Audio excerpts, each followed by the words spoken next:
Bir dəqiqə də gözləyək və artıq 05 oldu. Başlaya bilərik. Demək, bugün mənim seçdiyim meditasiya musiqisi daha canlandırıcıdır, daha təşviq edicidir. Çünki bugün duyğuların, hisslərin idarə olunması və burada iki alt başlıq var ki, qısqanclıq və sərhədlər. Bax, məhz bu mövzuda danışacağıq. Ona görə də daha meditasiya musiqisini mən fərqli seçmək qərarına gəldim. Çünki əgər söhbət duyğulardan gedirsə, orada mənə görə sakitlik və süstlük biraz geri planda qalır. Səsim necə gəlir bu musiqi ilə bir yerdə?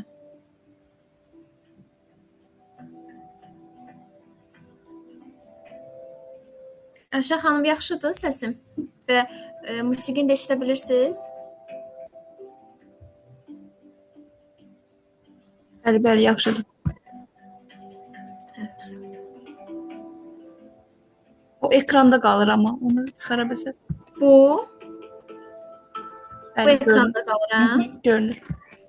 İndi bəs? İndi yox, yaxşıdır. Tamam. Hə. Burada duyğularını idarə et bizim bugün 3-cü artıq marafonumuzun günüdür və 3-cü mövzumuz da budur və qapanış da duyğuların idarə olunmasıdır. Çünki biz nə qədər həyatımızda baş verən hadisələrə emosional şəkildə qərar veririksə, o qədər çox bizdə bir, necə deyim, bir geriləmə həyatımızda başlayır. Çünki çox vaxt siz fikir verin, hirsli başla verdiyiniz qərarları sonradan fikirləşəndə görürsünüz ki, mən gərək bunu başqa cür eləyərdim, mən bu məsələyə başqa tərəfdən baxardım deyirsiniz. Və burada mən niyə qısqanclıq və sərhədlər mövzusuna toxunmuşam? Çünki çox vaxt belə deyim də qısqanclıq hissini həmişə neqativ bir hiss olaraq görürlər ki, qısqanclıq pisdir. Ümumiyyətlə neqativ bir hiss, belə deyim də, hamısı insan üçündür. Hər bir hissin özünün, hamısının bizim həyatımızda bir vəzifəsi var. Sadəcə olaraq hansı hissi sən çox bəsləsən, məsələn, qısqanclıq hissini sən çox lazımsız bir yerdə bəsləsən, böyütsən, o sənə neqativ olaraq geri dönəcək. Və yaxud da ki, qəzəbi çox böyütsən, sənə, yəni bu bədənə də somatik olaraq da pis təsir edəcək. Amma onların hər birinin o qədər həyatımızda böyük bir yeri var. Hər bir bütün o hisslərdən danışsaq, inanın hər bir hiss ən azı 1-2 saat danışıla bilər. Amma mənim bugün toxunacağım qısqanclıq hissi olacaq. Biz birinci qısqanclıq hissimizi anlamalıyıq. Emosional tətikliyimizi tanımaq daxili azadlığımızın və güclü sərhədlərimizin əsasıdır. Bu nə deməkdir? İstənilən halda bizə bir ingiliscə bir söz var, trigger. Yəni bizi nə tetikləyirsə, bizim mütləq həmin o hisslə bağlı keçmiş bir təcrübəmiz var deməkdir.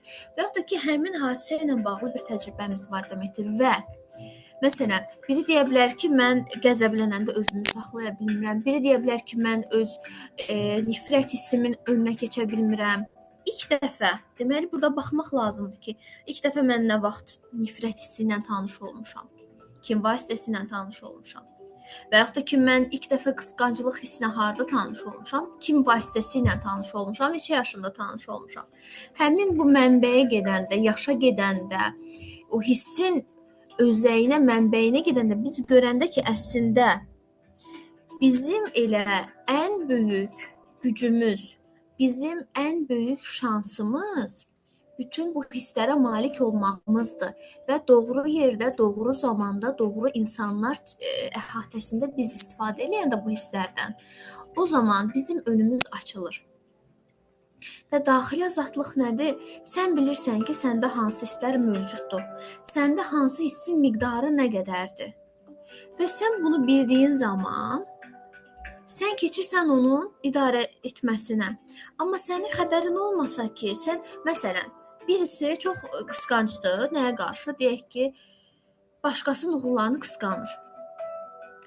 Əgər bu insan özünü qısqanc adlandırmasa, özünə dönüb baxmasa və bunun harda doğru, harda yanlış olduğunu müəyyənləşdirməsə, bu insan heç bir nailiyyəti də əldə eləməyəcək, əldə etdiyi nailiyyətlərdən razı qalmayacaq və o hər belə deyim də bir addım atdıqca, hər dəfə böyüdükcə yenə də o içindəki o narazılıq hissi o insanda qalacaq.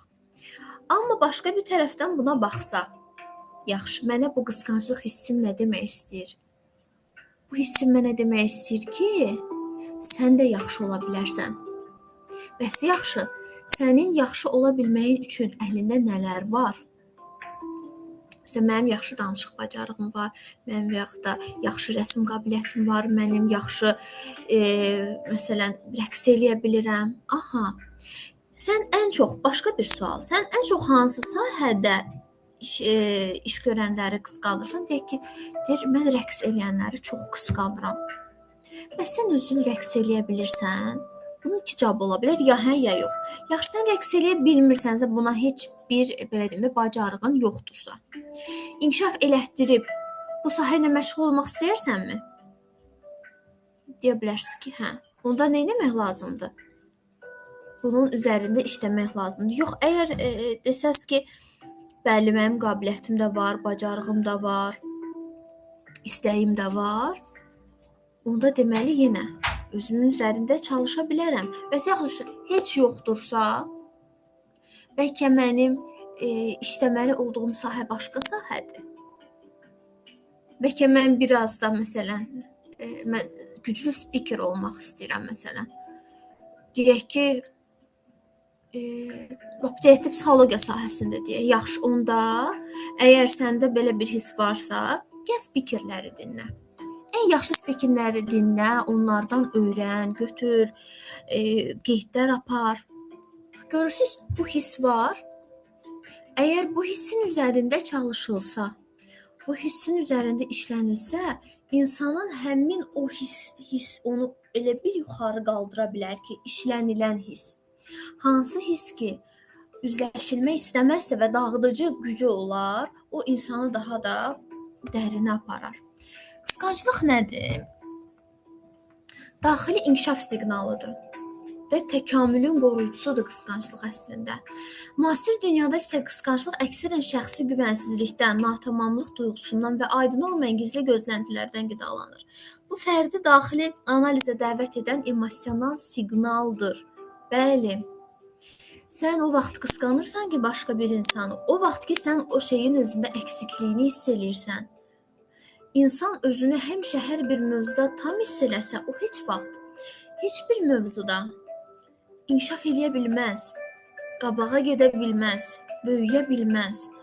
O insan ki, qabağa gedir, o insan ki, özünü tanıyır, özü ilə üzləşir, o insanlar o hissi tanıyır. O triggerə cavab verir. Ona görə də, məsələn, siz baxın, mən bunu çox eşidirəm ki, mən deyirlər ki, məsələn, mənim ətrafımda insanlar çox qısqancdır, mənim hər şeyimi qısqanırlar, belə eləyirlər, elə eləyirlər. Amma nəyi qısqanırlar məsələn? Yaxşı geyimi, yaxşı görünməyi, nə bilim, gözəl saçları, təbii ki, bunlar xüsusən də qadınlar üçün önəmli nüanslardır. Amma o şeyi qısqanmaq sənin əlinə nəsə verir, səni nəsə inkişaf elətdirir, sənin nəsə bir yararı və faydası var, yoxdur. Sən həmin o hissi başqa sahəyə bəlkə yönləndirəsən. Bəlkə məsələn, qısqandığın xanımın işinə baxasan, gör o hansı işdə işləyir, sən heç elə bir iş xəyalı qurmusanmı? Və yaxud da ki, nə bilim, fərqi yoxdur istənilən sahədə. Yəni görürsüz, biz deməli əslində bizə o təsir edən, bizi o tetikləyən hissi başqa yerə də yönləndirə bilərik və bu da bizim inkişafımıza yol aça bilər. Amma burada belə deyim, burada müqayisədən söhbət getmir. Müqayisə başqa bir şeydir. Müqayisə həyatın müqayisədir ki, o bu cür yaşayır, mən niyə yaşaya bilmirəm? O filan yerə gedir, mən niyə gedə bilmirəm? Və yaxud da ki, o filan yerdədir, artıq mən niyə orada deyiləm? Bu deyil.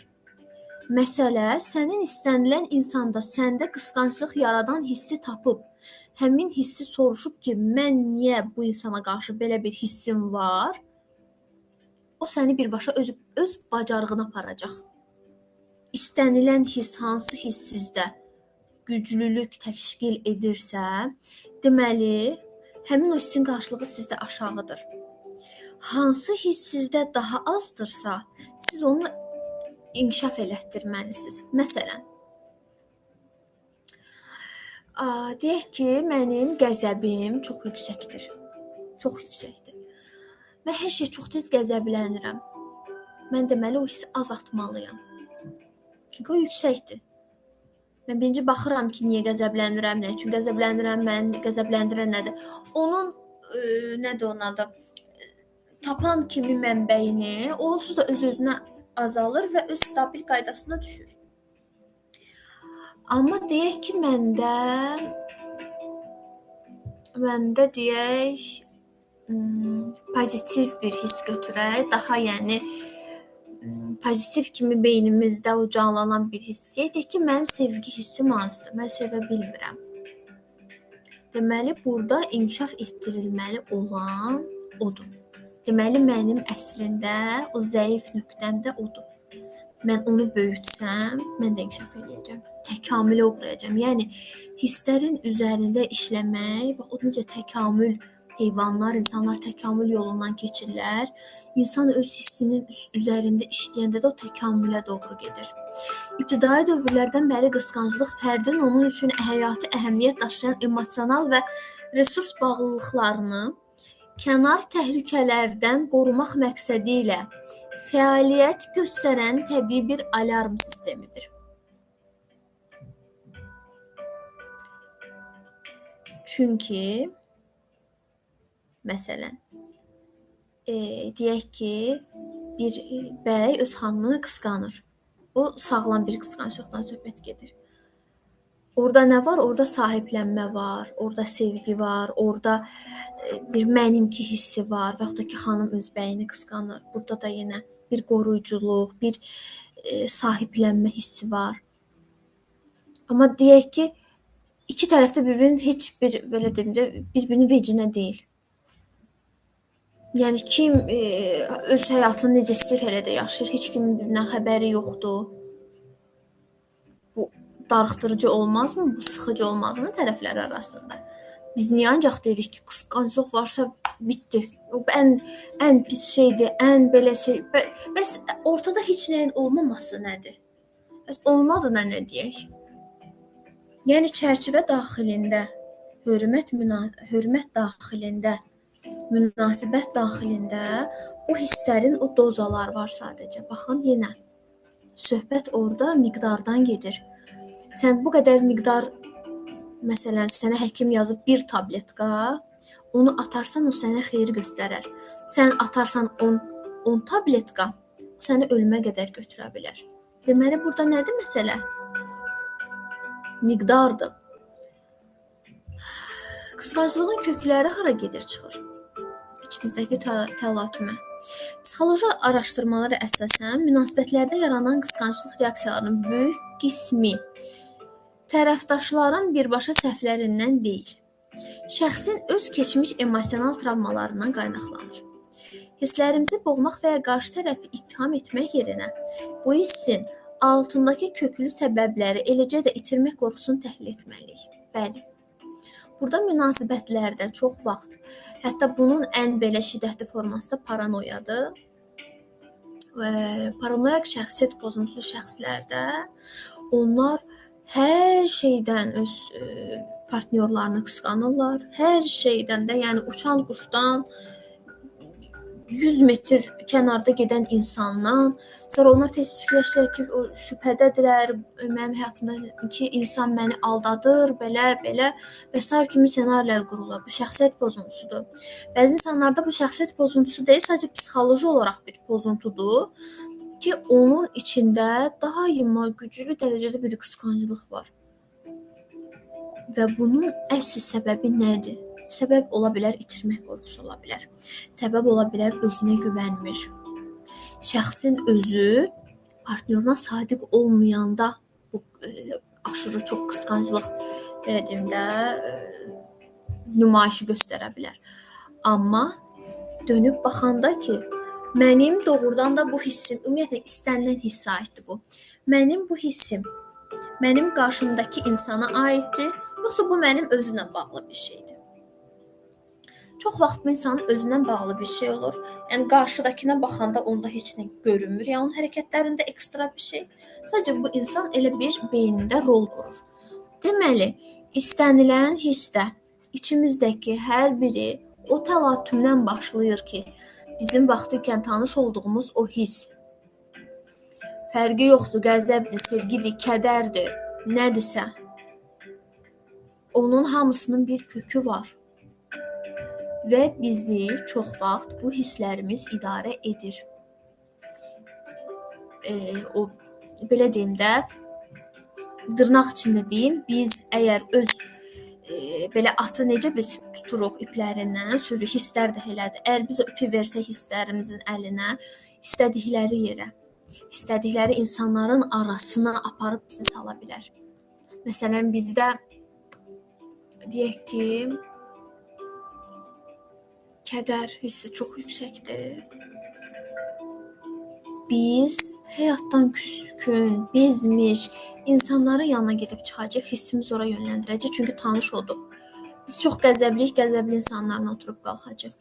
Biz çox sevincliyik, həyat məmnuniyyətimiz yüksəkdir, gedib elə insanlarla tanış olacaq.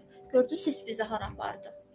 Əgər biz düzəltsək və ondan sonra idarə etməni beyinə versək, biz ona uyğun insan kollektivi ilə bir yerdə olarıq. Emosional balans. Bir tətikləcilərini təyin et. Hissləri dərhal boğma. Sizi tam olaraq nəyin qəzəbləndirdiyi və ya nəyin qorxutduğunu tapın. Əgər bunu tapmadan hərəkət etsək, burada bizim emosional balansımız pozulacaq. Məsələn, düşünün ki, iş yerində çalışırsınız.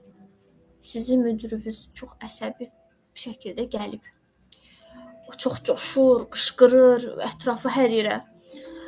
Və sizin də içinizdə başlayır qəzəb oyanmağa. Qarşı tərəfin hissi sizə keçir. Əgər siz özünüzə dayanıb sual verməsəz ki, bəlkə çox pis gün keçirir. Yəni, məndəki bu qəzəb hissi indi mənim öz hissimdir, yoxsa qarşı tərəfin mənə ötürdüyü hissdir? Hə, qarşı tərəfin mənə ötürdüyü hissdir. Yaxşı, qarşı tərəfdən biraz empatiya quraq. Bəlkə özünü pis hiss edir, bəlkə narahatdır, bəlkə çox pis gün keçirib, bəlkə ailəsində nəsə pis bir hadisə baş verib. Mən bilmirəm səbəbini. Bəs niyə o hissi mən yaşayıram? Axı qəzəbli olan mən deyildim, o idi. Ən çox travmatik insanlar başqa insanların hisslərini tez özlərinin üzərinə köçürməyə meyilli olurlar. Otağa bir hirsli insan girəndə o dəqiqə elə bilər ki, onlarla bağlıdır. Kədərlənə bilirlər, hisslənə bilirlər. Özlərinə o bir söz var, xoflana bilirlər. Bunlar hamısı travma əlamətləridir. O insan belədir, mən belə deyiləm ki. Və bir tədqiqat aparıblar. Tədqiqat nəticəsində görüblər ki, həyat məmnuniyyəti aşağı olan insan yazılar yazdırıblar. Bir də həyat məmnuniyyəti yüksək olan insanlara yazı yazdırıblar. Sonra bu ikisini görüşdürüblər. Sonra bunları yenə ayırıblar, hərəsi bir otağa, yenə bunlar yazı yazıblar. Görüblər ki, həyat məmnuniyyəti aşağı olan insan o dəqiqə digər insana təsir edib, artıq onun yazı stili dəyişib. Bəli, biz insanlardan təsirlənirik. Bəli, insanlar bizə çox böyük təsir edir. Amma nə vaxt ki, biz özümüzə o çıxılmaz vəziyyətdə sual verməyi bacarsaq ki, bu mən deyiləm, bu mənə aid deyil, mən niyə bunu daşıyım? Onda biz o şeylərdən özümüzü qoruya bilərik hardasa. Amma biz onu düşünməksək, biz onun üzərində işləməsək, yanımızdakı insan nə hiss edirsə, biz də onu hiss eləyəcəyik. Fasilə verin. Gərgin anlarda dərindən nəfəs alın, emosional dalğanın azalmasını gözləyin. Nəfəs, yəni belə deyim də, maksimum bəlkə də o nəfəssiz qalmanın rekordu yəqin 4-5 dəqiqə olar da. Yəni çox olacağını düşünmürəm, bəlkə də var. Amma ondan çox heç bir insan, məsələn, nəfəssiz qala bilməz. Yəni nəfəs elə bir şeydir ki, o bizim bu həyatla birbaşa bağımız, hər nəfəs alanda o bizim bütün bədənimizin qidalanması, oksigenin beynimizə getməyi, beyinə oksigen çatmamağı və beynin ölməyi nə deməkdir? Nəfəs ala bilmirsən deyə burada problem yaranır. Nəfəsi doğru ala bilməyəndə ürəkdə, daxili orqanlarda problem yaranır, doğru nəfəs ala bilməyəndə. Deməli, nəfəsin gücü o qədər güclüdür ki, çox əsəbi olanda, çox hirsli olanda, çox lap kədərli belə olanda dərindən nəfəs alıb vermək, bir 3 dəfə, 4 dəfə və bütün diqqəti o nəfəsə doğru yönləndirmək səni o situasiyadan uzaqlaşdıra bilir. Mən dilində danış. Qarşı tərəfi təqsirləndirmədən sadəcə öz daxili narahatlığınızı bölüşün. Bu nədir? Mən dili nədir? Biri var, mən deyirəm ki, sən məni qəzəbləndirdin. Bir də var, deyirəm ki, mən özümü danışıqlardan sonra qəzəbli hiss eləyirəm. Mən hiss eləyirəm. Təbii ki, sənin vasitənlə, sənin sayəndə bu hisslər məndə yarana bilər. Amma hazırda mən sənə səndə olanı deyil, özümdə olanı çatdırıram. Və bir çox tədqiqat bunu göstərir ki, mən dili ilə danışmaq başlanılan mübahisələrin tez bir şəkildə bitməyinə səbəb olur. Amma sən, o bir işarə var, deyir, o bir barmağına başqasını göstərəndə digər üçü sənə doğru baxır. Bax, odur. Bir nəfəri belə göstərəndə özümüzə baxaq. Orada həm özümüz hisslərimizi müşahidə edirik, mən belə hiss eləyirəm. Həm də qarşı tərəf artıq sizə yönəlir. İnsanın özünə baxmağı daha çətindir axı. Qarşı tərəfə baxmağı daha asandır. Sərhədlər nədir bəs? Sərhəd nədir bəs? Onun 3 sütundan danışmaq istəyirəm. Şəffaflıq, hörmət və tarazlıq. Şəffaflıq sərhədlərinizi dolayı, eyhamlarla deyil, dürüst, aydın və səmimi cümlələrlə qarşı tərəfə bəyan edin. Yəni şəffaf bir şəkildə, səmimi bir şəkildə. Sənin məsələn hamıya icazə verdiyin bir məsələdə sən əgər qayıdıb desən ki, qarşı tərəfə bunu mənə sən eləyə bilməzsən. Onda səmimi deyil, axı bu hərəkət səni hamı eləyir. Niyə mən yox? Deməli, biz özümüzlə bincə səmimi olmalıyıq. Biz özümüzü qarşı tərəfə sübut eləmək üçün belə deyirik. Yoxsa doğrudan da biz bu cür hiss eləyirik. Hörmət, öz sərhədlərinizə. Hörmət öz sərhədlərinizə hörmət tərəf etdiyiniz kimi partnyorunuzun da fərdi, asudə vaxt və sosial hüquqlarına hörmət edin. Çox önəmlidir. Bu çox əsasdır, çox vacib bir məqamdır. Çünki hər bir insan sosial çevrəsi olmalıdır. Hər bir insanın özünə ayıracağı vaxt olmalıdır. Hər bir insanın özünə ayıracağı asudə vaxt olmalıdır. Eyni zamanda hər bir partnyorun, hər bir o çiftin bir yerdə keçirdiyi zaman olmalıdır. Nə qədər çox, siz fikir verin, ən çox boşanmaya hansı insanlar gedir? Ən çox hansı insanlar bir-birinə anlaşa bilmirlər? Vaxtı ikən o qədər çox bir-birinə müdaxilə edirlər ki, artıq bir yerdən sonra o su daşır. O stəkan daşır və artıq o yerdə geriyə dönüş olmur. Çox vaxt olmur. Çünki o günə qədər o yığılanlar elə bir vəziyyətə gəlib ki, partlamaq üzrədir. Və son bir damla hansı partnyor tərəfindən o stəkana atılırsa atılsın, partlayar. Ona görə biz nə öyrənməliyik? Hörməti birinci özümüzə, sonra da qarşı tərəfə. Ki, bizim münasibətlərimiz də sağlam olsun. Tarazlıq nədir? Sərhədlər sevginin qarşısını alan divarlar deyil. Əksinə münasibətin uzunmüddətli davamlılığını təmin edən qoruyucu xətlərdir. Bütün həyat tarazlıqdır. Hər şey belə deyim, əslində tərəzinin bir gözüdür, biri digər gözüdür.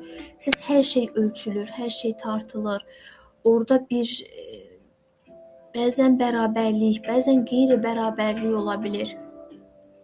Və inanın, münasibəti də ən çox uzun müddət belə deyim çəkən insanlar bir-birinə hörmət eləyən, bir-birinin zəif tərəflərini, güclü tərəflərini bilib ona hörmət eləyən, bir-biri ilə şəffaf olan bu qədər önəmlidir. Yəni bəzən siz mən o qədər eşidirəm ki, nə bilim, bir kişini əldə eləməyin 10 yolu, bir qadını başdan çıxarmağın 5 addımı. Yəni bir insanı sən əgər hələ münasibətin başına sən rola girəcəksənsə, sən onu rolla, oyunlarla, aldatmaca ilə əldə edəcəksənsə, o münasibətin səmimiyyəti artıq şübhə doğura bilər. Çünki sən özün özünə oyun oynayırsan əslində. Niyə səni öz halınla niyə də qəbul eləməməlidir qarşı tərəf? Əgər sənlə yaşamaq istəyirsən. Sən evlilik daxilində zaman keçdikcə artıq öyrəndən sonra ki, bu insana nəyi hansı şəkildə deyə bilərəm. Yaxud da ki, o sənə hansı tərzdə müraciət eləyə bilər. Əgər bunun adı rollardır, oyunlardırsa, qoy onun adı olsun oyun. Qarşı tərəfi tanımaq və onu tanıdığın dillə, onu belə deyim, onun anlayacağı bir dillə danışmaq. Qoy bunların adı oyun olsun. Amma bir insanı başdan çıxarmaq, nə bilim, neynəmək, hələ münasibət heç nə yoxdur, artıq qarşı tərəfi fərqli, belə deyim də, şahmat elə bir oyunu kimi ya nə bilim, elə bir xaos, yəni o oyunlar hamısı bir xaosdur. Çünki sən öz içində o xaos varsa və sən özünü olduğun kimi sevdirə bilməyəcəksənsə, sən o münasibəti nə edirsən? O münasibət sənə nəyə lazımdır? Ona görə də nə qədər çox şəffaf olsaq özümüzə də qarşı da, insanlara qarşı da bizi səmimi olmayan insanı heç kim dinləmək istəmir. Əgər sən bunu öz həyatına tətbiq edə bilmirsənsə, əgər sənin həyatında tamam başqa bir yaşantılar varsa və sənin burada durub danışdığın tamam başqa bir şeylərdirsə, bu qarşı tərəfə də təsir eləmir. Deyəcək elə asandırsa, bircə qəd öz həyatını dəyişdir, özün üzərində çalış, ondan sonra gəl mənə nəysə haqqında tövsiyə və yaxud da məsləhət ver.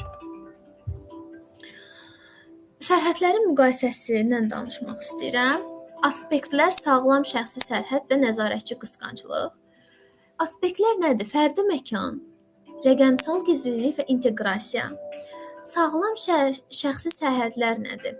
Fərdi məkanda nə yerləşir?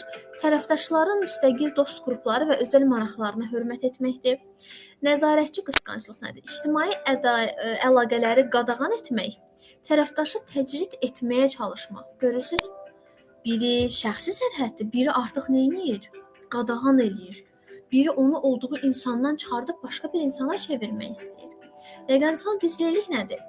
Telefon şəxsi bir əşyadır və mesaj məxfiliyi burada tamamilə qorunmalıdır. Nəzarətçi qısqanclıq nədir? Mütəmadi olaraq şifrələr tələb etmək, yazışmaları gizlicə oxumaq.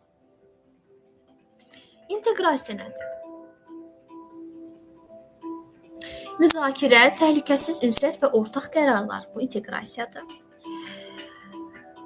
Sağlam şəxsi sərhədlərdir. Nəzarətçi qısqanclıq nədir? Sakit cəzalandırma metodları, manipulyasiya və sarsıdıcı ultimatumlar. Yəni sən mənə filan şey eləsən, mən filan şey eləyəcəm. Nə bilim, o qədər fərqli metodlarla cəzalandırma ola bilər ki, telefonu alır, partnyor fərqi yoxdur, kişi qadından, qadın kişidən manipulyasiya eləyir, idarə etməyə çalışır, belə gizli yollarla, belə qaranlıq düşüncələrlə, artıq nələr orada nələr baş verir, yəni onu bir Allah bilir. Burada yenə görürsüz qısqanclığın nə idi? Nəzarətçi qısqanclıqdır. Burada müdaxilə var şəxsi sərhədlərə. Biz qısqanacağıqsa öz azadlığımızı gərək qısqanaq. Özümüzün belə deyim dəyərlərimizi qısqanaq, özümüzdə elə. Ki mən dəyərlərimi qısqanıram, birdən kimsə onu toxunar, birdən o zədələnə bilər. Mən onu qoruyum, mən şəxsi sərhədlərimi qısqanıram. Mənim şəxsi sərhədlərim pozulmasın, kimsə ona müdaxilə eləməsin, kimsə zərər verə bilməsin. Bunda biz istifadə edək o hisslərimizi. Başqalarının həyatını ağır eləmək üçün, başqalarının həyatına zülm eləmək üçün yox. Münasibət harmoniyasının düsturu nədir bəs? Münasibət harmoniyası bərabərdir, dürüstlük, vurulsun aydın sərhəd, bölünsün şübhə və nəzarət. Dürüstlük, vur, nəzarət, aydın sərhəd, onun bölümü şübhə və nəzarətə, bu münasibət harmoniyasıdır. Əgər bax nə qədər üst sürət və məxrəc. Sürət nə qədər böyük olsa, rəqəm. Şübhə və nəzarət, məxrəc nə qədər aşağı rəqəm olsa, münasibət o qədər harmoniyadadır. Yuxarı nə qədər aşağı. Şübhə və nəzarət nə qədər məxrəcdəki o rəqəm dolu, böyük bir rəqəm olsa, münasibət onda harmoniyada deyil deməkdir. Artıq sıfırdan ardıca rəqəmlər gəlir. Henry Cloud nə deyib? Henry Cloud deyir ki, sərhədlər insanları uzaqlaşdırmaq üçün deyil, onların münasibət daxilində tam, müstəqil və təhlükəsiz fərdlər olaraq inkişaf etməsini qorumaq üçün mövcuddur. Bilirsiniz nədir? Bu, o ilk uşaqlıq yaşlarından ki, bu sərhəd anlayışı yaranır. Uşaqlara ki, o hər şey, inanın, hər şey bax o qapını tak tak tak bundan başlayır. Biz niyə deyirik məsələn, uşağın əgər seçim eləyə bilmirsə, yanlış seçim edirsə, məsələn geyimdə, seçimləri sən qoy qabağına, qoy sənin seçdiklərindən arasına bir seçsin. Amma bizə ki özü seçir. Və yaxud da ki sən onun üstünə bək qışqıranda uşağa o tərbiyəni vermək lazımdır ki, o sən desin ki, anacan səsinin tonunu aşağı sal. Mənim üstümə qışqırma. Sənin indi hissin mənə aid deyil. Sən mənə yönləndirirsən. Bax, bunu deyə biləcək uşaqlar yetişdirəndə artıq o uşaqlar özlərini də cəmiyyətdə təsdiq eləyə bilirlər. Cəmiyyətdə qoruya bilirlər. Hər insan onlara yaxınlaşıb istədiyi kimi inanın davrana bilmir. Hansı insanlar digər insanların bullyinginə məruz qalır ən çox? Zəif xarakterli, daxildən daha necə deyim, özünə hörmət aşağı olan uşaqlar daha çox o bullyinqə məruz qalırlar. Əksəriyyəti həmin o bullyinqə məruz qalan uşaqların ailələrinə baxsız, elə özləri birinci öz ailələrində bullyinqə məruz qalırlar. Suallarınız varmı bu mövzu ilə bağlı? Sərhədlərimizi qorumaq sevgini azaltmır. Əksinə, qarşılıqlı hörmətlə münasibətimizi daha da gücləndirir. Necə ki, münasibətlər bu sərhədlərdə olmalıdır. Eyni zamanda belə deyim, özümüzü o idarə etməsi də sərhəd daxilində olmalıdır. Bilirsiniz, bəzi sərhədsizliklər ola bilər, yaradıcılıqda ola bilər. Sənin o öz dünyanda, özünlə baş-başa qalanda sənə gələn hisslərdə də ola bilər. Əlbəttə ki, heç nə sadəcə o çərçivədə deyil. Amma inanın, sərhəd həmişə o çərçivədə deyil. Sənin sərhəddin olsun, öz daxili aləmində buludlardan olsun, güllərdən, çiçəklərdən olsun. O demək deyil ki, o sərhəd daşdan, divardan, dəmirdən, tikanlı məftildən olmalıdır. Yox. Yox, o deyil. Sən çox gözəl sərhədlərini çiçəklərlə də bəzə bilərsən. Heç yəni ona qıymaq olmaz. Onu nə dəriməyə, nə üstündən atlanmağa. Sən sərhədini tikanlı məftildən iri-iri bir şeylər eləyə bilərsən. Heç kim onun nəinki yanına gəlmək istəmir. Heç səni insanlar tanımaq da istəməz. Çünki sən çox qorxulu görünürsən kənardan. Ona görə sərhəd elə olmalıdır ki, həm birinci sən özün sayğı duyasan, o gülləri sən birinci özün sulayasan, onlara sevgi, qayğı göstərəsən. Daha sonra qarşıdakı insanlardan bunu gözləyəsən. Biz gedib, sonda təşəkkür edirəm hər birinizə. Stop share edək. Və buyurun, suallarınızı başlayaq almağa. Mən də ekranda belə də nə görürəm.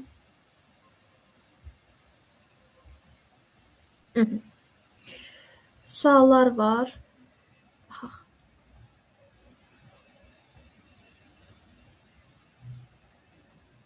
Sağ olun, axşamınız xeyir, əla. Çox sağ olun. Siz sağ olun.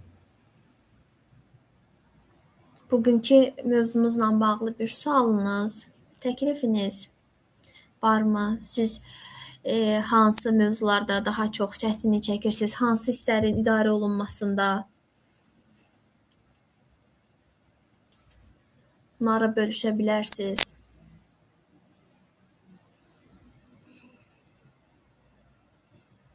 Səsiniz adama bəs edir. Çox sağ olun, Səlmə yaxın. Çox heyfsləndim iki mövzunu qaçırdığım üçün. İnşallah gələn görüşlərdə, gələn seminarlarda görüşərik. Çox sağ olun, təşəkkür edirəm. Mən burada nömrə vasitəsilə də əlaqə saxlaya bilərsiniz. Bizim bir qrupumuz daha var. O qrupda da paylaşımlar, seminar paylaşımları eləyirik. Orada da qoşula bilərsiniz.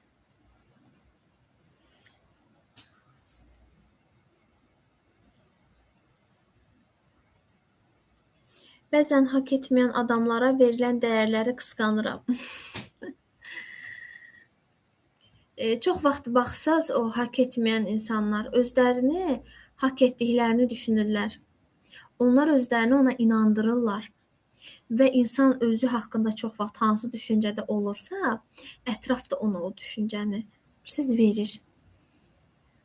Partnyorudur və yaxud da atasıdır, anasıdır, hansısa qohumudur, fərq eləmir. Çünki özü birinci öz haqqında elə düşünür. Ona görə ətrafdan o münasibəti görür. Bizim gözümüzdən, cəmiyyət gözündən o ona layiqdir, nə qədər layiq deyil, biz onu müzakirə eləyə bilmərik. Amma biz niyə? Bax, burada bizdə o yarandı qısqanclıq. Baxaq, bəs mən niyə ona layiq deyiləm? Yoxsa mən ona layiqəm, bəs mən niyə görmürəm? Aha, mən görməliyəm. Mən hansı şəkildə görməliyəm? Mən nə eləməliyəm ki, onu görməliyəm? Deməli, mən birinci onu özümə göstərməliyəm. Mən ilk dəfə nə vaxt olduğum dəyərin aşağısında özümü hiss elədim? Bura getmək lazımdır. İlk dəfə bu nə vaxt baş verdi ki, mən özüm haqqında düşündüm ki, mən bəlkə bir çox şeyin ən yaxşısına layiqəm, amma mənə o göstərilmir. Bu nə vaxt baş verdi?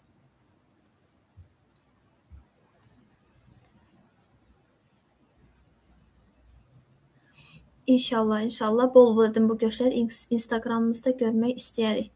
Instagram səhifəmi elə paylaşmışdım. psixoloq.siddiqə_Beylərovadır.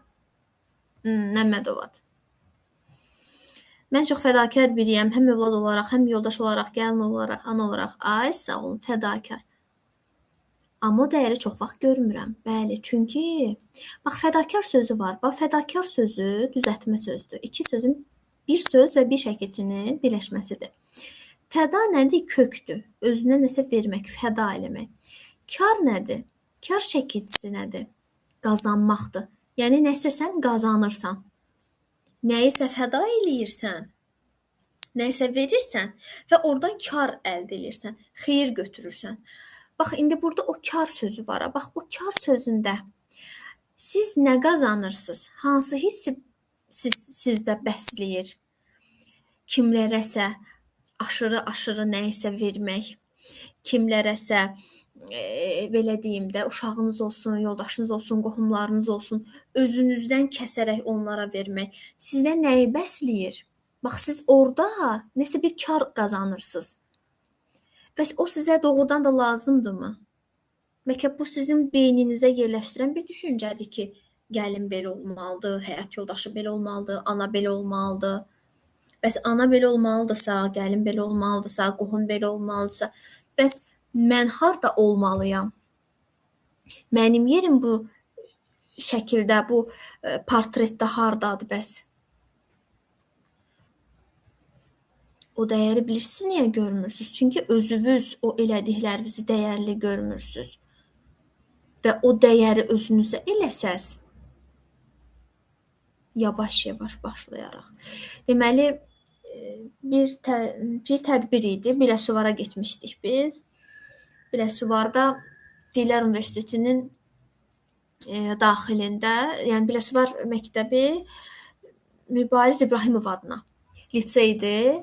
Ora getmişdik. Belə yeniyetmə valideynlərindən görüş təşkil eləyirdik. Yeniyetmə valideynlərindən biri sonda mənə yaxınlaşdı, dedi ki, mən qızıma sərhəd qoya bilmirəm.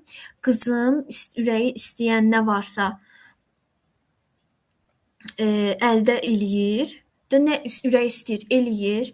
Ürəyi nə istəyir, danışır. Yəni özü də ki, deyir, mən o qədər deyir, səbirli biriyəm ki, deyir, amma bəzi vaxtlar səbrim daşır artıq, özümü idarə edə bilmirəm. Açıqca dedim ki, bax, deyirəm, uşaqların əslində bütün biz nəzarəti və idarəetməni uşaqlara verəndə uşaqlar çox güclü manipulyator ola bilirlər. Və siz fikir verin, uşaq bilir ki, hansı sözü kimə demək olar, kimdən konfet istəmək olar, kimdən marojna istəmək olar, kimə demək olar ki, məni apar parka. Uşaqlar bunu çox gözəl bilirlər. Və sən əgər bütün idarəetməvi uşağa versən, deyirdi ki, deməli belə bir ifadə dedi, uşaq at paltarında gəzmək istəyir babasına, atasının yanında. Mən deyirəm ki, gəzmə, amma deyir o mənim sözümü dinləmir. Dedim, əgər elədirsə, qapını bağlayın, oturun uşaqla içəridə. Qız uşağı. Dedim, oturun, əyləşin və ona konkret olaraq deyin ki, əgər sən əynini doğru bir şəkildə geyinməsən, biz bu otaqdan çıxmayacağıq. Artıq orada istəyir ağlasın. Orada istəyir da nə istəyir eləsin. Amma ikiniz də olun. Nə vaxt ki, əynini geyinəcək, sizin sözünüzü dinləyəcək, o vaxt çıxın. İkinci bir uşağın xüsusiyyəti nə idi? Nə istəyirdi, aldırırdı, sonra da heç nəyi bəyənmirdi. Görürsünüz, bu da sərhədsizlikdir. Valideyn deyir ki, mən ona deyir, hər şey alıram, ən gözəl şeylər alıram, o bəyənmir. Deyirəm, yaxşı, uşağınızın 50-60 oyuncaq ehtiyacı var. Uşağınızın 50-60 cüt paltara ehtiyacı var. Və sən axı ona ehtiyacından çox verəndə, təbii ki, onda bəyənməmək hissi yaranacaqdır. Ona ehtiyacı yoxdur axı. Əgər sənin belə bir ehtiyacın var, get özünə al. O uşağın yetəri qədər oyuncağı var, yetəri qədər geyimi var. Amma sən daha da çox eləyirsən. Elə bilirsən ki, yaxşılıq eləyirsən. Amma sən öz sərhəddini pozursan. Sən deyirsən ki, mən səbirliyəm. Yox, sənin sərhəddin pozulub. Sən əgər bir insan sənə yanlış bir söz deyəndə sən onu demirsən, onu yığırsan, sonra çox əlaqəsiz bir yerdə, əlaqəsiz bir hadisədə nə baş verir? Partlama baş verir. Belə o vulkan necə partlayır? Eynən o vulkanın partlamağı kimi. Bəs sən özünə bu belə nə qədər şey çıxsa da onu deyəcəm. Bəs yazığın gəlmir özünə. Beyində ölən heç bir o hüceyrə, heç biri sonradan yenidən doğulmur, ölürlər onlar və yaş artdıqca da hüceyrələr ölə-ölə gedir. Yəni bu aparılan eksperimentin nəticəsidir. Hər o qəzəblənəndə, hər aqressiyada olanda. Və sən bu bədənə bunları eləyirsənsə, sonra kənardan o dəyəri, o sərhədləri, o hörməti necə görə bilərsən? Amma o dəyəri mən özümə verəndə artıq mən pis gəlin oluram. Bəli, bu da manipulyasiyadır. Qarşı tərəflərin sizə elədiyi manipulyasiyadır. Eybi yox, olun. Olun pis gəlin. Əsas odur, pis insan olmayın. Eybi yox. Rolları həmişə mükəmməl şəkildə ifa etmək kimi bir məcburiyyətimiz yoxdur. O rolları kim bəlirləyir, onu da bilmirik. Onu vaxtı ikən kimlərsə belə çəkib ki, belə olmalıdır. Onu hamı istədiyi cürdə dəyişdirir. İldən ilə, əsrdən əsrə də o rol dəyişir. Amma yaxşı insan heç vaxt dəyişmir. Yaxşı insan 1000 il qabaq da o dəyər və keyfiyyətlər onda var idi. Sonra da o şeylər olacaq. Amma rollar həmişə və hər zaman dəyişib və dəyişkəndir. Əsas olan özünüzü necə hiss eləməyinizdir. Ətrafdan deyilənlər yox.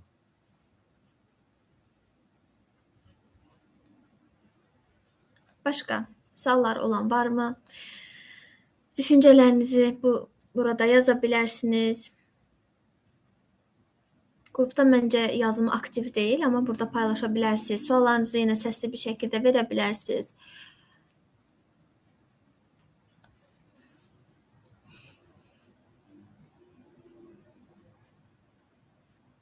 Ayşə xanım, bəlkə sizin nəsə bir sözünüz var bizə?